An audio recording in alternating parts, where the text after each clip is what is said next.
Assalamualaikum warahmatullahi wabarakatuh.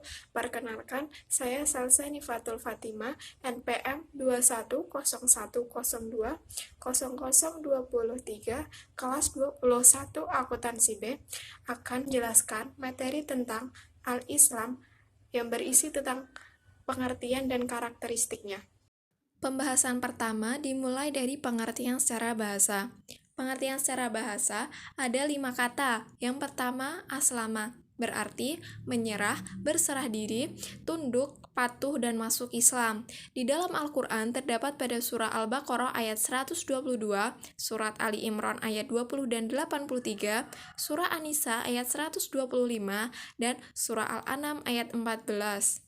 Lalu yang kedua, terdapat silmun, yang berarti keselamatan dan perdamaian. Di dalam Al-Quran, terdapat pada surat Al-Baqarah ayat 208 dan surah Muhammad ayat 35. Yang ketiga, sulamun, berarti tangga, sendi, dan kendaraan. Di dalam Al-Quran, terdapat pada surat At-Tur ayat 38. Yang keempat, ada salam, berarti selamat, damai, aman, sentosa, dan ketentraman. Di dalam Al-Quran, terdapat pada surat Al-An'am ayat 45, surat Al-A'raf ayat 46, dan surat An-Naml ayat 32.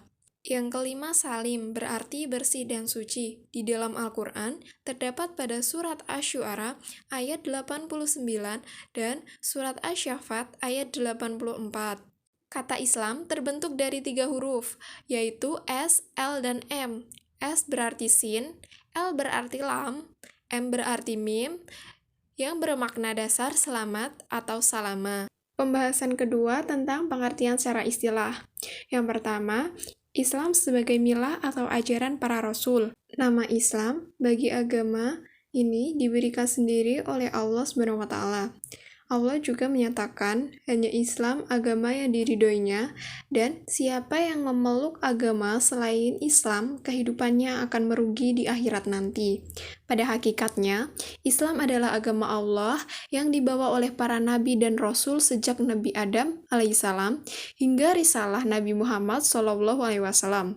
Menurut Al-Quran, semua agama yang diturunkan kepada para nabi dan rasul sebelum Nabi Muhammad adalah agama Islam, dan pemeluknya disebut Muslim. Yang kedua, Islam dalam istilah syariat. Oleh Al-Raghib Al-Isfani dikutip dari Jalaluddin Rahmat bahwa di dalam syariat Islam itu ada 2 macam. Pertama, di bawah iman, dan kedua, di atas iman. Yang pertama, di bawah iman, yakni hanya mengakui dengan lidah saja.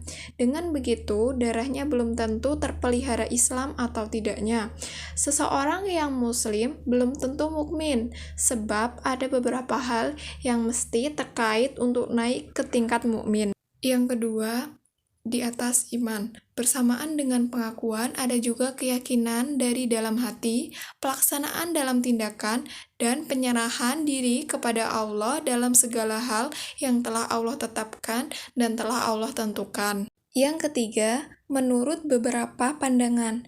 Yang pertama, Ahmad Abdullah Al-Madosi menyatakan bahwa Islam adalah satu-satunya aturan hidup yang diwahyukan untuk segenap umat manusia dari zaman ke zaman, dan bentuk terakhir yang sempurna adalah Islam yang ajarannya tersebut di dalam Al-Quran, yang diwahyukan kepada Rasul terakhir, yaitu Nabi Muhammad SAW. Yang kedua, Syekh Muhammad Saltut mendefinisikan Islam sebagai agama Allah yang ajaran-ajarannya diturunkan kepada Nabi Muhammad SAW dan memberikan penegasan kepada Nabi untuk menyampaikan agama tersebut kepada seluruh umat manusia dan mengajak mereka untuk memeluknya. Yang ketiga, Syekh Muhammad Rashid Ridha. Kata Islam adalah bentuk asal dari aslama yang memiliki makna tunduk dan patuh. Yang kedua, menunaikan dan menyampaikan. Dikatakan dalam aslam tu al-syai'i ila fulan.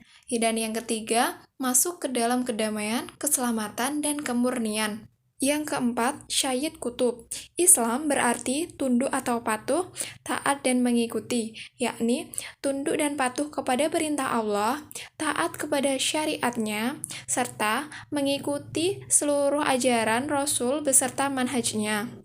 Yang keempat, menurut Muhammad Arkon, ia berpendapat bahwa orang Islam itu bukan tunduk patuh di hadapan Allah, tetapi ia merasakan getaran cinta kepada Allah dan rasa ingin menyadarkan diri pada apa yang diperintahkan kepadanya. Yang terakhir, menurut Al-Mustafawi, berpendapat Islam itu bertingkat-tingkat. Pertama, kepasrahan dalam amal lahiriah, gerakan badaniah, dan anggota-anggota jasmaniah.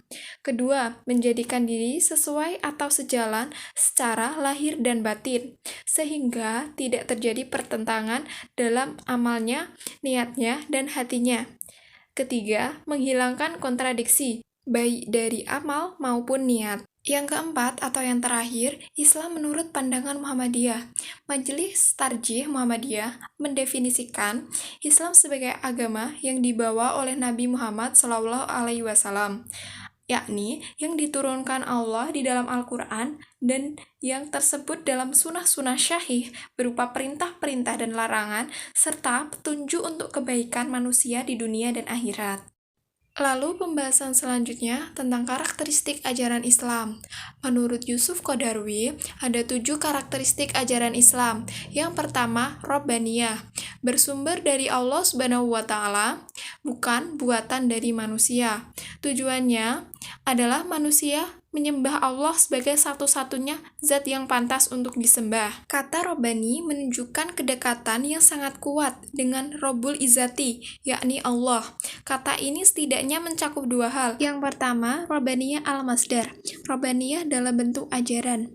Dalam agama selain agama Islam, pasti agama tersebut memiliki pecetus, tetapi agama Islam tidak memiliki pecetus karena Islam murni datang dari Allah Subhanahu wa Ta'ala. Yang kedua, Robbaniyah al-Ghayah. Robbaniyah dalam tujuan. Dalam Islam, tujuan akhir dari beribadah adalah Allah Subhanahu wa Ta'ala.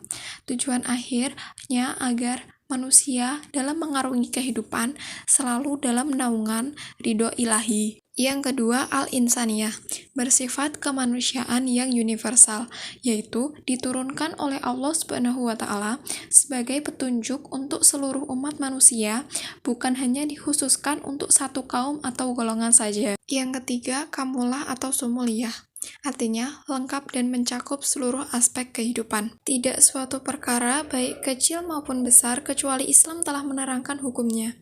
Islam telah berbicara hal-hal sederhana yang tidak dibicarakan dalam agama lain di dunia ini. Contohnya, Islam mengatur adab jika seorang bermimpi buruk. Islam juga membicarakan bagaimana adab seorang jika sedang bersin dan bagaimana sikap orang yang ada di sekitarnya. Yang keempat, syahlah atau al-waqiyah. Ajaran Islam mudah untuk dikerjakan tanpa kesulitan sedikit pun, sebab Islam tidak membebankan manusia suatu kewajiban kecuali sebatas kemampuannya. Yang kelima, al-adlah. Islam tujuannya menegakkan keadilan mutlak dan mewujudkan persaudaraan dan persamaan di tengah kehidupan manusia, serta memelihara jiwa, kehormatan, harta, akal, dan agama mereka. Yang keenam, tawazuniyah, bersifat seimbang, di mana seluruh ajaran Islam menjaga keseimbangan antara kepentingan pribadi dan kepentingan umum. Islam mengajarkan tentang tata cara hablum minallah dan bagaimana berhubungan dengan sesama manusia atau hablum minannas. Yang ketujuh atau yang terakhir, al-jamu baina as-sabat wa al-murunah, perpaduan antara yang tidak berubah atau sabat dan menerima perubahan. Ajaran Islam tidak berubah pada pokok-pokok dan tujuannya, namun menerima perubahan pada cabang atau furu, sarana dan cara-caranya, sehingga dengan sifat menerima perubahan ini, Islam dapat menyesuaikan diri dan dapat menghadapi perkembangan zaman. Lalu pembahasan selanjutnya ada karakteristik ajaran Islam dalam beberapa bidang. Yang pertama, di bidang agama. Di bidang agama ini adalah mengakui adanya pluralisme. Pluralisme merupakan paham yang menghargai adanya perbedaan dalam suatu masyarakat dan memperbolehkan kelompok yang berbeda tersebut untuk tetap menjaga keunikan budayanya masing-masing. Lalu, universalisme, yakni mengajarkan kepercayaan kepada Tuhan dan hari akhir untuk menyuruh berbuat baik dan mengajak pada keselamatan. Yang kedua, bidang ibadah. Berarti, bakti manusia kepada Allah Subhanahu wa Ta'ala karena didorong dan dibangkitkan oleh akidah tauhid. Adapun ibadah dalam arti umum, bersentuhan dengan masalah muamalah, sesuai dengan visi Islam tentang ibadah, adalah merupakan sifat, jiwa, dan misi ajaran Islam itu sendiri yang sejalan dengan tugas penciptaan manusia, sebagai makhluk yang hanya diperintahkan agar beribadah kepadanya. Yang ketiga, bidang akidah. Akidah dalam Islam meliputi keyakinan dalam hati tentang Allah sebagai Tuhan yang wajib disembah. Ucapan dengan lisan dalam bentuk 2 kalimat syahadat, lalu berpengaruh ke dalam segala aktivitas yang dilakukan manusia, sehingga berbagai aktivitas tersebut bernilai ibadah dan dasar dalam tingkah laku. Yang keempat, bidang ilmu dan kebudayaan. Ilmu dan kebudayaan bersifat terbuka, akomodatif, tetapi juga selektif. Dari satu segi, Islam terbuka dan akomodatif untuk menerima berbagai masukan dari luar. Tetapi juga bersamaan dengan itu, Islam juga selektif, yakni tidak begitu saja menerima seluruh jenis ilmu dan kebudayaan, melainkan ilmu dan kebudayaan yang sejalan dengan ajaran agama Islam. Yang kelima, bidang pendidikan. Islam memandang pendidikan adalah hak bagi setiap orang, laki-laki ataupun perempuan, dan berlangsung sepanjang hayat. Dalam bidang pendidikan, Islam memiliki rumusan yang jelas dalam bidang tujuan, kurikulum, guru, metode, sarana, dan lain sebagainya. Yang keenam, bidang sosial. Islam mengajarkan setiap manusia untuk hidup damai dan sejahtera. Islam juga menjunjung tinggi tolong-menolong, saling menghargai tentang hak dan kewajiban, kesetiakawanan, egaliter atau kesamaan derajat, tenggang rasa, dan kebersamaan. Yang ketujuh, bidang kehidupan ekonomi. Sistem ekonomi dalam Islam mempunyai beberapa kelebihan. Yang pertama, bersumber dari Tuhan dan agama. Yang kedua, ekonomi Islam memadukan kepentingan pribadi dan kemaslahatan masyarakat dalam bentuk berimbang. Yang ketiga, ekonomi berkecukupan dan berkeadilan. Yang keempat, ekonomi pertumbuhan dan barokah. Yang kedelapan, bidang kesehatan. Islam menekankan segi kebersihan lahir dan batin. Kebersihan lahir itu seperti kebersihan tempat tinggal, lingkungan sekitar, badan, pakaian, makanan, minuman, dan lain-lain. Sedangkan kebersihan batin seperti diwujudkan melalui bentuk keikhlasan dan kehusyukan. Perintah taat kepada Allah tersebut berbarengan dengan perintah menyampaikan ajaran Islam dan membesarkan nama Allah Subhanahu wa Ta'ala. Yang kesembilan, bidang politik. Bentuk pemerintahan digunakan sebagai alat untuk menegakkan keadilan, kemakmuran, kesejahteraan, keamanan, dan kedamaian, serta ketentraman masyarakat. Di era kontemporer ini, masalah politik berhubungan dengan bentuk pemerintah. Yang terakhir, bidang pekerjaan. Islam memandang bahwa kerja sebagai ibadah kepada Allah Subhanahu wa Ta'ala. Atas dasar ini, maka kerja yang dikehendaki Islam adalah kerja yang bermutu, terarah pada pengabdian terhadap Allah Subhanahu wa Ta'ala, dan kerja yang bermanfaat bagi orang lain. Terima kasih atas perhatiannya. Mohon maaf jika dalam menjelaskan ada kurang atau lebihnya. Semoga pemaparannya dapat bermanfaat bagi kita semua. Wassalamualaikum warahmatullahi wabarakatuh.